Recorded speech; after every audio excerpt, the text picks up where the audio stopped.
प्यारे बच्चों, कल हमने 11th का गणित का पहला चैप्टर स्टार्ट कर दिया था जिसका नाम है समुच्चय। और समुच्चय में कुछ खास बात मैंने आपसे बताई थी कि ऐसे संग्रह को समुच्चय कहेंगे जो सुपरिभाषित हो, यानी जिसके अवयव निश्चित और स्पष्ट हो। जैसे अंग्रेजी वर्णमाला के स्वरों का संग्रह समुच्चय होगा। क्यों? क्योंकि अंग्रेजी वर्णमाला के जो स्वर हैं वे सबको मालूम है कौन कौन से हैं, यानी निश्चित और स्पष्ट हैं। ए, ई, आई, ओ, यू। और हमेशा जब भी हम सेट लिखते हैं तो उसको करली ब्रैकेट के अंदर लिखते हैं, मझले ब्रैकेट के अंदर लिखते हैं और हर एलिमेंट के बीच में कॉमा लगाते हैं। इसकी चर्चा हम कल कर चुके हैं। इसके बाद हमने बताया था कि सेट को लिखने की दो विधियां हैं, लेकिन सेट पढ़ने से पहले कुछ चीज़ों के बारे में हमें ज्ञान होना आवश्यक है। वे कौन कौन से पॉइंट्स हैं, वे कौन कौन सी चीज़ें हैं जिनका हमें सेट स्टार्ट करने से पहले पता होना चाहिए। तो वे हैं, पहली संख्या है प्राकृतिक संख्याएं। देखिए संख्याएं कितने प्रकार की होती हैं, तो संख्याओं के बारे में मैं आपको बताने जा रहा हूँ कि पहली संख्या होती है प्राकृतिक संख्या। तो प्राकृतिक संख्याएं इन्हें बोलते हैं नेचुरल नंबर्स। और नेचुरल नंबर्स को किससे रिप्रेजेंट करते हैं? कैपिटल एन से रिप्रेजेंट करते हैं। और ये कौन कौन सी हैं? 1 2 3 4 5। यानी सबसे छोटी प्राकृतिक संख्या कौन सी है? 1 है। सबसे छोटी प्राकृतिक संख्या कौन सी है? 1 है ना।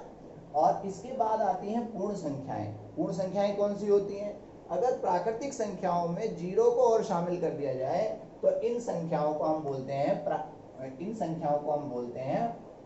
पूर्ण संख्याएं, होल नंबर्स, इसलिए इन्हें W से रिप्रेजेंट करते हैं। इसके बाद जो तीसरे नंबर पर संख्या आती है उन्हें बोलते हैं पूर्णांक। पूर्णांक को अंग्रेजी में क्या बोलते हैं? इंटीजर। तो इसलिए या तो इन्हें I से रिप्रेजेंट करते हैं या किसी किसी बुक में ये Z से भी रिप्रेजेंट हो सकता है।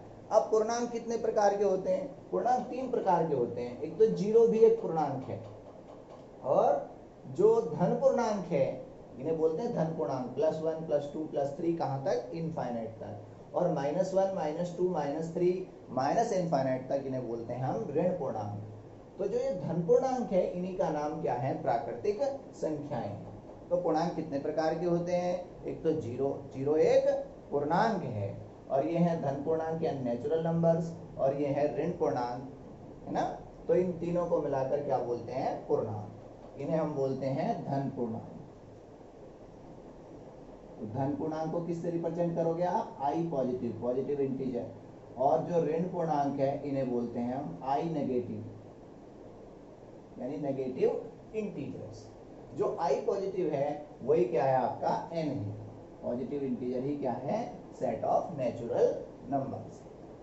अब देखिए फोर्थ पॉइंट है आपका सम संख्याएं, यानी इवन नंबर्स। इवन नंबर्स कौन सी नंबर्स होती हैं? ऐसी संख्याएं जो 2 से डिविजिबल हो, ऐसी संख्याएं जो 2 से विभाज्य हो, उन्हें क्या बोलते हैं? हम सम संख्याएं बोलते हैं। तो सम संख्याएं कौन कौन सी हैं? 0 +-2 +-4 +-6। ये क्या है बताइए? इवन नंबर्स है, क्योंकि ये 2 से विभाज्य हैं। अब बताइए क्या 0 भी 2 से विभाज्य है? यस। अगर 0 को 2 से भाग करते हैं तो क्या आएगा बताइए? 0। और 0 पूर्णांक है कि नहीं? तो विभाज्य का मतलब है कि डिविजिबल करने से पूर्णांक आना चाहिए। जैसे 4 है, 4 हमारी सम संख्या है या नहीं, ये कैसे पता चलेगा? 4 को अगर 2 से डिवाइड करते हैं तो क्या आएगा? 2। तो क्या ये पूर्णांक है? यस। अगर ये पूर्णांक है तो इसका मीनिंग है 4 जो है वो 2 से डिविजिबल है, विभाज्य है। तो इस प्रकार से ये हैं आपकी सम संख्याएं। अब विषम संख्याएं कौन सी हैं? जो 2 से डिविजिबल ना हो, जो 2 से विभाज्य ना हो, उन्हें क्या बोलते हैं हम? विषम संख्याएं। तो विषम संख्याएं कौन सी होंगी? +-1 +-3 +-5, कहाँ तक? इनफाइनाइट तक। तो 1 3 5 ये क्या है बताइए? ये विषम संख्याएं हैं। इसके बाद जो पॉइंट है वो है अभाज्य संख्याएं, यानी प्राइम नंबर्स। ये भी आपने हाई स्कूल में पढ़ी थी, प्राइम नंबर्स। तो प्राइम नंबर्स कौन सी होती हैं? 2 3 5 7 11 13 17 और 19। इस प्रकार आगे बढ़ेंगे। यानी सबसे छोटी जो अभाज्य संख्या है वो कौन है? 2 है।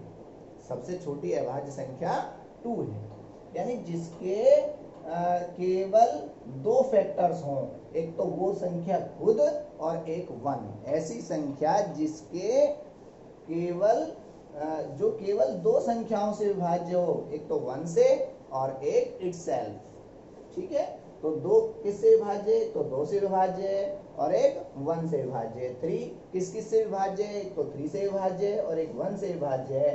यानी ऐसी संख्या जिसके केवल जो केवल दो चीज से विभाज्य हो। जैसे 1 जो है वो प्राइम नंबर नहीं है, क्योंकि 1 केवल 1 से डिविजिबल है। ठीक है, अब देखिए भाज्य संख्याएं यानी कंपोजिट नंबर्स। कंपोजिट नंबर्स कौन सी होती हैं, कंपोजिट नंबर्स होती हैं जिनके 3 गुणनखंड हों, जिनके 3 गुणनखंड हो, कम से कम जिनके 3 गुणनखंड हो, उसे क्या बोलते हैं, भाज्य संख्या। तो सबसे छोटी भाज्य संख्या कौन सी है, 4 है। सबसे छोटी भाज्य संख्या कौन सी है आपकी, 4 है। 1, देखिए कुछ पॉइंट्स भी हैं, अगर आप चाहो तो नोट कर सकते हैं। 1 एक ऐसी प्राकृतिक संख्या है जो ना तो प्राइम नंबर है और ना ही कंपोजिट नंबर है।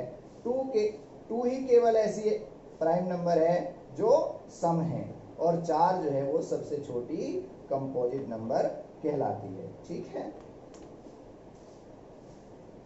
अब देखिए उसके बाद में है को प्राइम नंबर्स। को प्राइम नंबर्स को बोलते हैं सह अभाज्य संख्याएं, यानी दो प्राकृतिक संख्याएं सह प्राइम केवल तभी कहलाएगी जब उनका HCF 1 हो। ये नोट कर लीजिए कि दो प्राकृतिक संख्याएं केवल तभी को प्राइम कहलाएंगी जब उनका HCF 1 हो। जैसे 1 और 2 का HCF क्या होगा, 1 होगा कि नहीं। 1 और 3 का HCF क्या होगा, 1, तो 1 और 3 क्या है, को प्राइम है।